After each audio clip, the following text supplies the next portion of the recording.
Magda. Kay ma'am sa Pilipinas. Ang ganda ng ninang ko ah. Wow! Masarap makinig sa mga bumada. Ang kabila ko.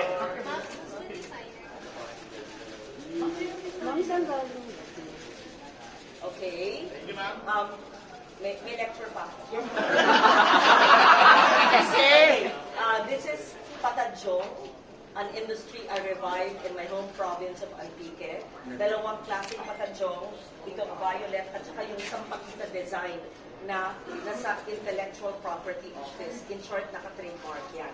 Okay? So, ginawa ni Puy Quinones, isang fashion designer na dati noong 1998 ay aking poster boy sa Northern Samar. Ngayon siya'y designer na siya. Ito naman ay pinya from Calibo Aklan.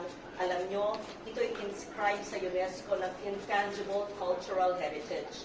Kaya yung suot ko today na pinya ay celebration of our cultural heritage. At syempre, ang bag.